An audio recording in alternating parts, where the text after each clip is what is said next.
నమస్తే welcome to KK news నేను శ్రీదేవి ఎన్నికల ప్రచారంలో చంద్రబాబు నాయుడు సైకో పోవాలి సైకిల్ రావాలి అనే నినాదాన్ని విస్తృతంగా ఉపయోగించారు. అలానే చంద్రబాబు పవన్ కళ్యాణ్ ఇద్దరు జగన్ సమాజానికి చీడ పురుగుగా అభివర్ణించారు. జగన్ ను మరోసారి అధికారంలోకి రానియకూడదని పదే పదే ప్రజలకు పిలుపునిచ్చారు.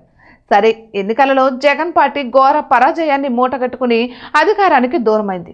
అయితే అధికారం కోల్పోయిన తరువాత జగన్ ఆయన పార్టీ నేతలు కార్యకర్తలు వ్యవహరిస్తున్న తీరు చంద్రబాబు పవన్ కళ్యాణ్ విమర్శల అక్షర సత్యాలని నిరూపించే విధంగానే ఉన్నాయి. జగన్ హయాంలో రాష్ట్రంలో అభివృద్ధి ఆనవాలు లేకుండా పోయింది. పరిశ్రమలు రావడం మాట అటుంచి ఉన్న పరిశ్రమలు రాష్ట్రం దాటి వెళ్ళిపోయాయి. రాష్ట్రానికి జీవనాడి నాటి పోలవరం పనులు నిలిచిపోయాయి. రివర్స్ టెండరింగ్ అంటూ వేగంగా జరుగుతున్న పోలవరం పనులకు ఫుల్ స్టాప్ పెట్టేశారు. ఇక అమరావతిని నిర్వీర్యం చేశారు. భవనాలను పాడుపెట్టారు. ఆంధ్రప్రదేశ్ను రాజధాని లేని రాష్ట్రంగా మార్చేశారు.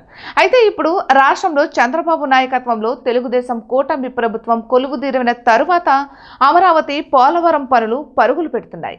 దాదాపు 5 ఏళ్ల ప్రతిష్టంభన తరువాత అమరావతి నిర్మాణం తిరిగి మొదలైంది.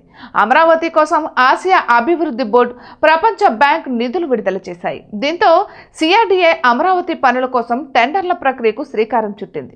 సంక్రాంతి నాటికి టెండర్ల ప్రక్రియ పూర్తి చేసి పనులను ప్రారంభించాలని నిర్ణయించింది. అయితే వచ్చే 3 ఏళ్లలో అమరావతి పూర్తి చేయాలన్న సంకల్పంతో చంద్రబాబు సర్కార్ ముందుకు సాగుతోంది. సరిగ్గా ఇదే సమయంలో జగన్ వైసీపీలు చేస్తున్న దుష్ప్రచారం, విమర్శలు, ప్రపంచ బ్యాంక్, ఆసియా డెవలప్మెంట్ బ్యాంకులకు రాసిన లేఖలు, పంపిన ఈమెయిల్స్ చంద్రబాబు, పవన్ కళ్యాణ్ తదితర విమర్శకుల అక్షర సత్యాలు అన్న విషయాన్ని రుజువు చేసేవిగా ఉన్నాయి. రాజధాని అమరావతికి నిధులు ఇవ్వవద్దంటూ ప్రపంచ బ్యాంకుకు వైసీపీలు ఈమెయిల్ పంపించారు. అయితే ఆహార భద్రత, పేదల స్థానభ్రంశం, వరద ముంపు వంటి కారణాలు చూపుతూ అమరావతి పురోగతిని అడ్డుకోవడానికి శతదా ప్రయత్నాలు, లేఖలు రాయడం, ఈమెయిల్స్ పంపించడం ద్వారా రాష్ట్ర ప్రగతికి తాము ప్రతిబంధకమని చాటుకుంటున్నారు.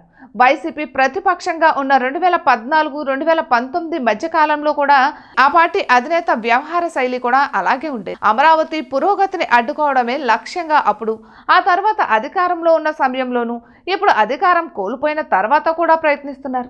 ఇక 2019-2024 మధ్య కాలంలో వైసీపీ అధికారంలో ఉన్న సమయంలో కూడా 3 రాజధానులంటూ తొగ్లక్ విధానాలతో అమరావతిని నిర్వీర్యం చేశారు. అమరావతికి పోటీగా విశాఖ రాజధాని అంటూ ఆర్భాటం చేసిన ఆ దిశగా ఒక్క ఇటుకు కూడా పేర్చిన పాపాన పోలేదు సరికదా. ఋషికొండకు గండు కొట్టి పర్యావరణ వినాశనానికి పాల్పడ్డారు. సొంతానికి విలాస భవంతిని నిర్మించుకోవడంపైనే శ్రద్ధ పెట్టారు. రాష్ట్ర అభివృద్ధి కోసం కాదు, స్వప్రయోజనం కోసం మాత్రమే జగన్ తన 5 ఏళ్ల అధికారాన్ని వాడుకున్నారు. అభివృద్ధికి తాను, తన పార్టీ పూర్తి వ్యతిరేకమని అధికారంలో ఉన్నప్పుడు, ఇప్పుడు అధికారం కోల్పోయిన తర్వాత కూడా అదే పద్ధతిని చాటుకుంటున్నారు. ఇటువంటి మరెన్నో వీడియోస్ కోసం కేకే న్యూస్ తెలుగు ఛానల్ని సబ్స్క్రైబ్ చేసుకోండి.